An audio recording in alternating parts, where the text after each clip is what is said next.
What's up, YouTube? This is Too Raw for TV. All right, so yesterday we saw Game 4 of the opening round series between the second-seeded Rockets and the seventh-seeded Warriors. Now, usually in these matchups, the second seed is almost always favored to win, but there's a difference in this particular series because, of course, the Warriors, during the trade deadline period, acquired Jimmy Butler, which seriously altered the trajectory of the Warriors. Matter of fact, we heard Draymond Green first voice his opinion and then promised that the Warriors would win a championship this year. Now, I don't know about that, but I think most of us felt like the Warriors were going to win. The Warriors core have a lot of experience, of course, the core, 4 championships over the past decade. Much of the team has championship experience just from a couple of years ago when they won the title in 2022.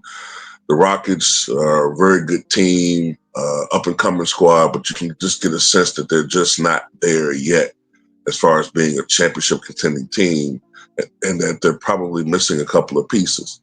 And Jalen Green is a really good player, but he's not that guy. He's very inconsistent, and when you need offense from him, he puts up games like he did yesterday.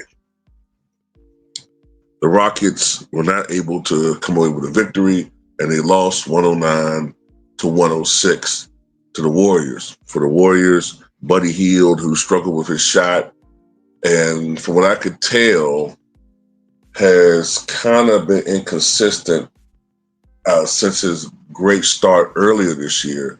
But he did hit some big shots down the stretch for the Warriors in this game. He finished with 15 points. Jimmy Butler, for some reason, all of a sudden now they're calling him Jimmy Butler III. I don't know what that is, but he had 27 points, 7 of 12 from the floor. Matter of fact, Jimmy Butler came up big for the Warriors down the stretch. I believe, hits,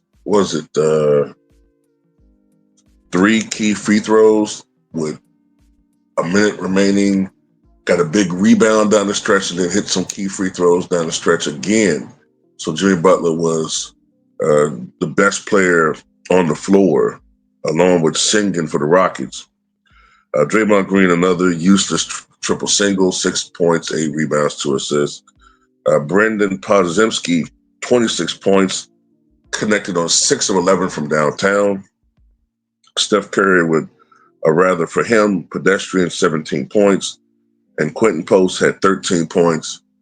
And as a team, the Warriors only shot 42% from the floor, while the Rockets shot 49%. But what was key in the victory for the Warriors is, and even though they were out-rebounded by the Rockets 41-34, key to the Warriors' victory was that that 20 of 22 from the line played a big part in the victory for the Warriors. Connecting on 20 of 22 from the line, like I said, that was big. And some of the performances from their core, for the most part, they performed well. For the Rockets,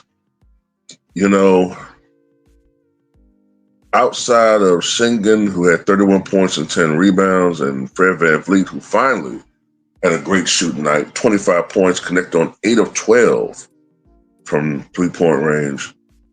Outside of that, it wasn't all that great.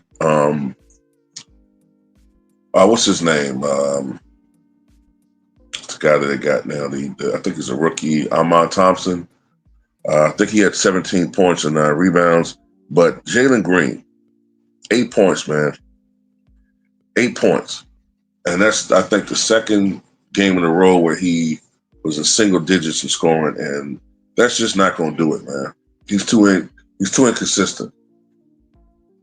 They didn't even need for him to have a great game. If he had just came out and had a 15-point night or something, the Rockets probably won, and this series would be an actual series tied 2-2.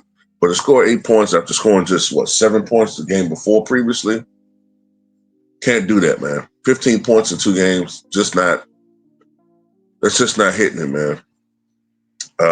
Another thing that hurt the Rockets, in my opinion, was missed free throws. I think that missed free throws was a problem in Game 3 tonight. They were only 19 of 31 at the line. Too many points that you left on the board, off the board. 12 missing 12 of 31 free throws, just inexcusable. Just 61% at the line, inexcusable. The Rockets connected from downtown. They connected on 48% from downtown, and that kept them in the game. As a matter of fact, you really can honestly put this loss on Jalen Green. It's really him, because our man Thompson has 17 points and 9 rebounds. Brooks had 11 points. Schengen had all-star night, 31 points, 10 rebounds.